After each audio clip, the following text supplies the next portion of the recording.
Hi guys, welcome back to new video. എല്ലാവർക്കും പുതിയൊരു വീഡിയോയിലേക്ക് സ്വാഗതം. രേണുസുധയാണ് നമ്മുടെ ടോപ്പിക്ക്. കാണുവാൻ താല്പര്യമുള്ളവർ മാത്രം കണ്ടാൽ മതി. അല്ലാത്തവർ ദയവ് ചെയ്ത് നമ്മുടെ ചാനലിനകത്ത് വേറെ വീഡിയോസ് ഉണ്ട്, അതൊക്കെ ഒന്ന് പോയി കാണുക. വീഡിയോ ഇഷ്ടപ്പെട്ടാൽ ലൈക്ക് ചെയ്യാനും കമന്റ് ചെയ്യാനും ഹൈപ്പ് ചെയ്യാനും മറക്കരുത്. ചാനൽ ആദ്യമായിട്ട് കാണുന്നവർ സബ് ചെയ്യാനും മറക്കരുത്. എന്തായാലും രേണുസുധിയുടെ ഓണം റിലീസായി വന്നിരിക്കുന്ന ലേറ്റസ്റ്റ് ആൽബം കണ്ണേട്ടന്റെ സ്വന്തം ശ്രീകുട്ടി അതിപ്പോൾ വിവാദത്തിൽപ്പെട്ട് നിൽക്കുകയാണ്. അതിന് കാരണം മറ്റൊന്നുമല്ല, ആ ഒരു ആൽബത്തിന്റെ പ്രൊമോഷന്റെ ഭാഗമായിട്ട് അവർ പുറത്തിറക്കിയിരിക്കുന്ന പോസ്റ്റർ. ആ ഒരു പോസ്റ്ററിനകത്ത് രേണുസുധിയും അവരുടെ സുഹൃത്തായിട്ടുള്ള അൻഷാദ് പാലായും അർദ്ധനഗ്നരായിട്ട് ബാത്ത് ടവലിൽ ചുറ്റിക്കൊണ്ട് നിൽക്കുന്ന ഒരു ചിത്രമാണ് അതിന്റെ പ്രൊമോഷൻ പോസ്റ്ററായിട്ട് അവർ യൂസ് ചെയ്തത്. ഇത് വിവാദമായതിന് തൊട്ട് പിന്നാലെ രേണുസുധി അതിനൊരു എക്സ്പ്ലനേഷനുമായിട്ട് വന്നിട്ടുണ്ടായിരുന്നു. അവർ കീമോ കഴിഞ്ഞ് കിടക്കുന്ന ടൈമിലാണ് ഇത്തരത്തിലൊരു പോസ്റ്റർ പുറത്തേക്ക് വിടുന്ന കാര്യം പറഞ്ഞ് തന്നെ കോൺടാക്ട് ചെയ്തത്. അങ്ങനെ കോൺടാക്ട് ചെയ്ത സമയത്ത് അത് പബ്ലിഷ് ചെയ്തോളാൻ പറഞ്ഞു. അതിനുശേഷമാണ് ഇതിനകത്ത് കണ്ടന്റ് എന്താണെന്ന് തനിക്ക് മനസ്സിലായത്. ആ ഒരു ചിത്രത്തിനകത്തുള്ളത് താനല്ല, അത് AI യൂസ് ചെയ്ത് ക്രിയേറ്റ് ചെയ്തതാണെന്നൊക്കെ പറഞ്ഞുകൊണ്ട് രേണുസുധി വന്നിട്ടുണ്ടായിരുന്നു. സോ ഇപ്പോഴത്തെ കാലഘട്ടത്തിൽ ഇത്തരത്തിലുള്ള ചിത്രങ്ങൾ AI യൂസ് ചെയ്ത് ക്രിയേറ്റ് ചെയ്യുന്നതിനകത്ത് വലിയ ബുദ്ധിമുട്ടൊന്നുമില്ല. ChatGPT പോലുള്ള ആപ്ലിക്കേഷൻ യൂസ് ചെയ്ത് കഴിഞ്ഞാൽ ഇത്തരത്തിലുള്ള ചിത്രങ്ങൾ നിർമ്മിച്ചെടുക്കാം, പക്ക ഒറിജിനാലിറ്റി തോന്നുന്നത്.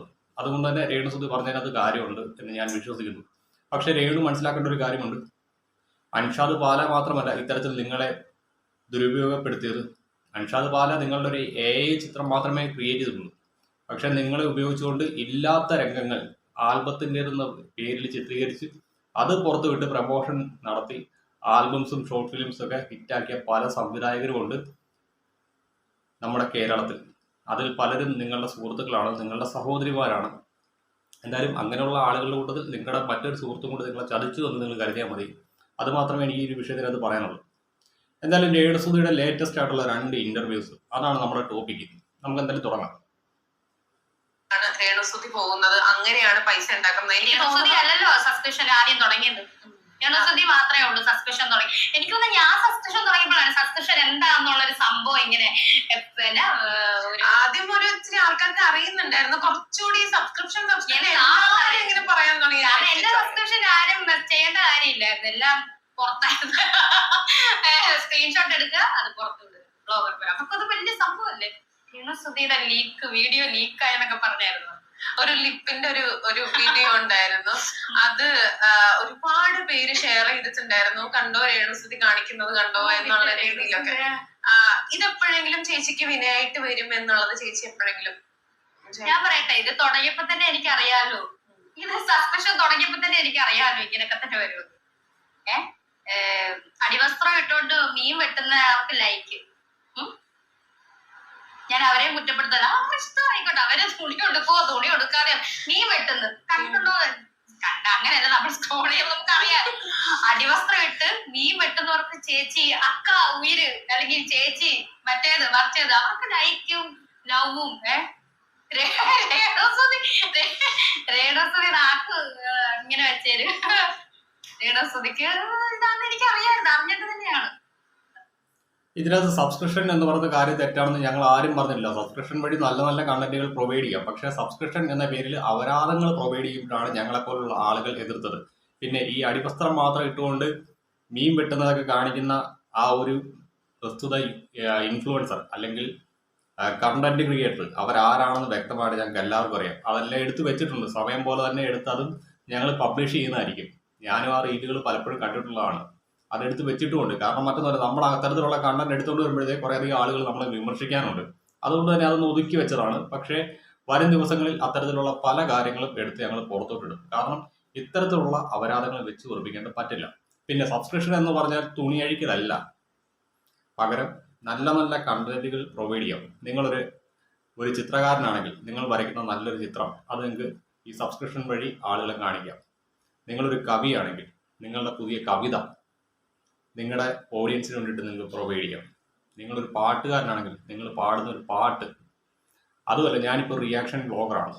എൻ്റെ ഇൻസ്റ്റാഗ്രാമിൽ നല്ല സബ്സ്ക്രൈബേഴ്സും ഉണ്ട്. എനിക്ക് സബ്സ്ക്രിപ്ഷൻ എന്ന് പറയുന്ന ഓപ്ഷൻ ഉണ്ടെങ്കിൽ ഞാൻ ഈ ഷൂട്ട് ചെയ്യുന്ന വീഡിയോയ്ക്കിടയിൽ വരുന്ന ബ്ലൂപ്പർ അത് വേണമെങ്കിലും എനിക്ക് എൻ്റെ സബ്സ്ക്രൈബേഴ്സുമായിട്ട് പങ്കുവെക്കാം. കാരണം ബ്ലൂപ്പറൊന്നും ഒരു റിയാക്ഷൻ ബ്ലോഗറും അവരുടെ ചാനൽ വഴി നാട്ടുകാരെ കാണിക്കാറില്ല. ആ ഒരു ടൈമിൽ വേണം നമുക്ക് അങ്ങനെ യൂസ് ചെയ്യാം. അല്ലാതെ തുണി അഴിക്കാനുള്ള സ്വാതന്ത്ര്യമല്ല സബ്സ്ക്രിപ്ഷൻ എന്ന് പറയുന്നത്. അത് ഇനിയെങ്കിലും നിങ്ങൾ മനസ്സിലാക്കുക. നിങ്ങൾ മാത്രമല്ല, ഇത്തരത്തിലുള്ള കാട്ട് അപരാധം കാണിക്കുന്ന കുറേ എണ്ണം ഉണ്ട്. അവരൊന്നും മനസ്സിലാക്കുന്നത് നല്ലതായിരിക്കും. സ്റ്റാർട്ട് ചെയ്ത സമയത്ത് എതിർപ്പുണ്ടായിരുന്നോ ചേച്ചി എന്ന സ്ഥാനത്ത് നിന്നുകൊണ്ട്? ഇത് എനിക്ക് ഈ പറയുന്ന പോലെ ഇതൊന്നുമായിട്ട് ഒരു ബന്ധവും ഇല്ലാത്ത ആളാ. അത് ഇത് എന്നാന്ന് പോലും എനിക്ക് അറിയത്തില്ല. അപ്പൊ അതെനിക്ക് അറിയത്തുമില്ല. എന്റെ ഫോണിൽ അതൊന്നും ഞാൻ എടുത്തിട്ട് പോകുന്നില്ല. അപ്പൊ ഇവളോട് ഞാൻ ഇത് എന്നെ നടിയെന്ന് ചോദിക്കും. എന്നോട് റീൽ എടുക്കുന്നതാന്നൊക്കെയാ പറയാ. പറ്റിപ്പായിരുന്നു. പിന്നെ സത്യം അറിഞ്ഞപ്പോ എന്തായിരുന്നു റിയാക്ഷൻ? ഞാനൊന്നും പറയാൻ പോയില്ല. അത് എനിക്ക് അന്നേരവും മനസ്സിലായിട്ടില്ല. പക്ഷെ ഇപ്പൊ എല്ലാരും പറയാം അവള് സബ്സ്ക്രിപ്ഷൻ തുടങ്ങി അങ്ങനെ അതിന്റെ അവൾ അനുഭവിക്കുന്നത് മറ്റേ പക്ഷെ അതെല്ലാം പറഞ്ഞത്. പക്ഷെ ഇപ്പൊ ഞാൻ നമ്മൾ ഈ മെഡിസിന്റെ കാര്യത്തിന് ട്രീറ്റ്മെന്റ് ആയിട്ട് ഓടുന്ന ഓരോ ഓട്ടോ അവസ്ഥകൾ അതിൽ ഞാൻ ഓർക്കുന്നുണ്ട്. അതുകൊണ്ടും കൂടെയാണ് ഇപ്പൊ അവിടെ ട്രീറ്റ്മെന്റ് നടക്കാൻ നമുക്ക് ധൈര്യമായിട്ട് ശരി ഞങ്ങളെ കൊണ്ട് ആ മെഡിസിൻ മേടിക്കാൻ പറ്റുമെന്ന് നമുക്ക് ഒരു ഉറപ്പ് കൊടുക്കാൻ പറ്റുന്നത് അതുകൊണ്ടാണ്. സോ സബ്സ്ക്രിപ്ഷൻ എന്താണെന്ന് രേണുവിന്റെ ചേച്ചിക്ക് അറിയില്ലായിരുന്നു. വീട്ടുകാരെ അടക്കം മൂഞ്ചിച്ചുകൊണ്ടാണ് രേണുസുതി സബ്സ്ക്രിപ്ഷൻ എന്ന് പറയുന്ന പരിപാടി നടത്തിയതെന്നും നമുക്ക് എല്ലാവർക്കും ഇതിൽ നിന്ന് വ്യക്തമായാണ്. പക്ഷേ എന്താണ് സബ്സ്ക്രിപ്ഷൻ, അതുവഴി എന്താണ് ഇവർ കണ്ടന്റ് പ്രൊവൈഡ് ചെയ്യുന്നതെന്ന് സോഷ്യൽ മീഡിയ വഴി എന്തായാലും രേണുസുതിയുടെ ഫാമിലി അറിഞ്ഞിട്ടുണ്ട്. പക്ഷെ അന്നൊന്നും ഇവരെ പറഞ്ഞ് വിലക്കാണ്ട് അവർ തയ്യാറായില്ല. പക്ഷെ അങ്ങനെ പറഞ്ഞ് വിലക്കാത്തത് കൊണ്ട് ഇപ്പോൾ അവർക്കൊരു ഗുണമുണ്ടായി. കാരണം മറ്റൊന്നുമല്ല, ഈ ക്യാൻസറിന്റെ ചികിത്സയുടെ ഭാഗമായിട്ട് നല്ലൊരു എമൗണ്ട് അവരുടെ കയ്യിൽ നിന്ന് മാസം ഇറങ്ങുന്നുണ്ട്. ഓരോ കീമോയ്ക്ക് ഈ 2 ലക്ഷം രൂപയുടെ മെഡിസിൻ എന്ന് പറയുമ്പോഴത്തേക്ക് ഇവർ സാധാരണപ്പെട്ട ഒരു കുടുംബത്തിൽ നിന്ന് വന്ന ആളുകളാണ്. ചേച്ചിക്ക് ജോലിയില്ല, അച്ഛന് ജോലിയില്ല, അമ്മയ്ക്ക് ജോലിയില്ല, രേണുവിന് ഇപ്പോൾ നിലവിൽ വർക്കുകളൊന്നുമില്ല. രേണുവിന്റെ ചേച്ചിയുടെ ഭർത്താവ് കൊണ്ടുവരുന്നതുകൊണ്ട് വേണം ആ ഒരു കുടുംബം കഴിഞ്ഞു പോകാണ്ട്. ആ ഒരു സിറ്റുവേഷനിൽ അന്ന് അവർ സബ്സ്ക്രിപ്ഷനിലൂടെ സമ്പാദിച്ചപ്പോഴാണ് അവർക്ക് ഉപകാരപ്പെട്ടിട്ടുണ്ടെങ്കിൽ ഞാനിപ്പോൾ അതിനകത്തൊന്നും പറയുന്നില്ല. പക്ഷേ ഈ ഒരു അസുഖത്തിൽ നിന്ന് റിക്കവറായി തിരിച്ച് വന്ന ശേഷം വീണ്ടും പഴയ പരിപാടി തുടങ്ങരുതെന്ന് മാത്രമേ എനിക്ക് അപേക്ഷിക്കാനുള്ളൂ. ഞാൻ കഴിഞ്ഞ ദിവസം കണ്ടതാണ് ഒരു സബ്സ്ക്രിപ്ഷൻ വീഡിയോ. അത് രേണുവിൻ്റെ അല്ല, മറ്റൊരു സോഷ്യൽ മീഡിയ ഇൻഫ്ലുവൻസറുടേതാണ്. പറയുമ്പോൾ അവർ വലിയ ഫെമിനിസ്റ്റ് മനോഭാവമുള്ള ആളാണ്, സാമൂഹിക പ്രതിബദ്ധതയുള്ള ഒരു എഴുത്തുകാരിയാണ്. പക്ഷേ അവരുടെ സബ്സ്ക്രിപ്ഷൻ ഫീഡിൽ കിടക്കുന്ന സാധനം കണ്ടിട്ട് എൻ്റെ കണ്ണടിച്ചു പോയി. സത്യം പറഞ്ഞ രേണുവൊക്കെ അതിൻ്റെ മുന്നിൽ വെറും ശിശുവാണ്. കാരണം രേണുവിൻ്റെ ഒരു ഫുൾ ലെങ്ത് ഡ്രസ്സ് അവർ ചെറുതായിട്ടൊന്ന് ചുരുക്കുന്നത് മാത്രമേ നമ്മളെല്ലാവരും കണ്ടിട്ടുള്ളൂ. അവിടെ എന്ന് പറഞ്ഞു കഴിഞ്ഞാൽ പല കാര്യങ്ങളും ഇല്ല.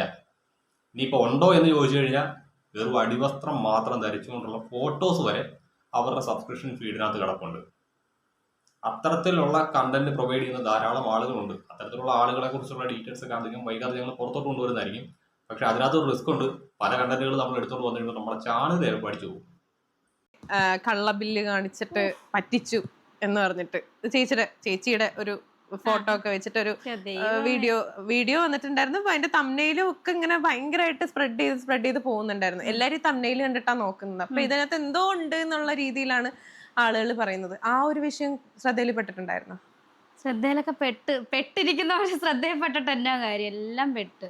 നമ്മളത് ട്രിവാൻഡ്രത്ത് എന്നാ മേടിക്കുന്നത് ആ മെഡിസിൻ. ഞാൻ പറഞ്ഞില്ല ആന്റിബോഡി, ആ 2 ലക്ഷം രൂപയുടെ സാധനം. അതാ ഞാൻ പറഞ്ഞത്, അതിന് വരെ ഈ രേണുസുതി ചെയ്താലേ ഉള്ളു പ്രശ്നം. അതാ ഞാൻ പറഞ്ഞത്, അത് അവിടെ ചെന്ന് അന്വേഷിച്ചവര്, ഈ പറഞ്ഞവര്, ഈ വ്ളോഗർമാര് ആ ട്രിവാൻഡ്രം മെഡിക്കൽ കോളേജിൽ ചെന്ന് ഫാർമസി ചെന്ന് അവർ അന്വേഷിച്ചു.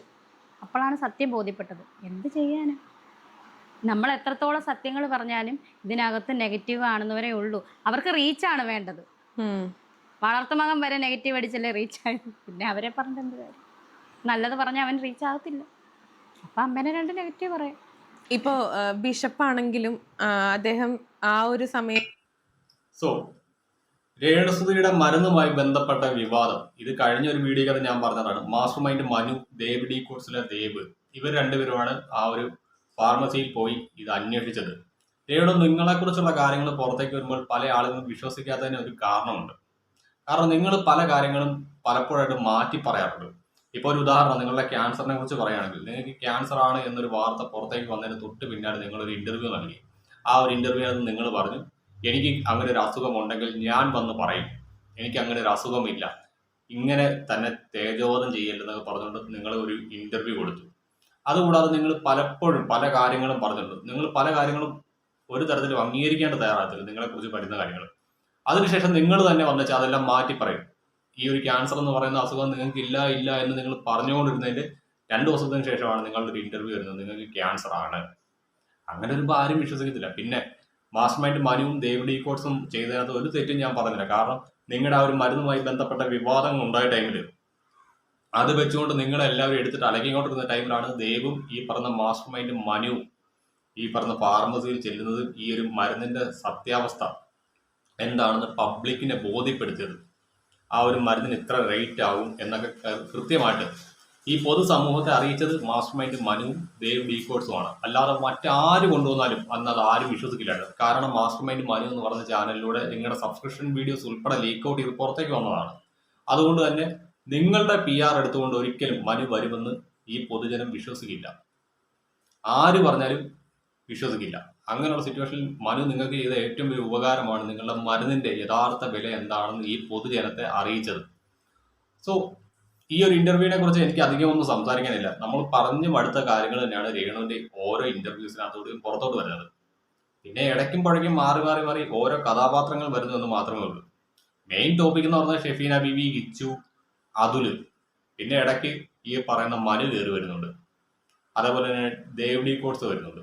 അങ്ങനെ 1-2 വ്ളോഗേഴ്സിന്റെ പേര് അവിടെ ഇവിടെയൊക്കെ പറഞ്ഞു പോകുന്നുള്ളൂ. അത് മാത്രമല്ലാതെ വേറെ ഒരു മാറ്റവും ഈ ഒരു സബ്ജക്റ്റിനകത്ത് ഉണ്ടായിട്ടില്ല എന്നുള്ളതാണ് വാസ്തവം. സോ ഗൈസ്, ഇത്രയുള്ള നമ്മുടെ വീഡിയോ ഇഷ്ടപ്പെട്ടാൽ ലൈക്ക് ചെയ്യാനും കമന്റ് ചെയ്യാനും മറക്കരുത്.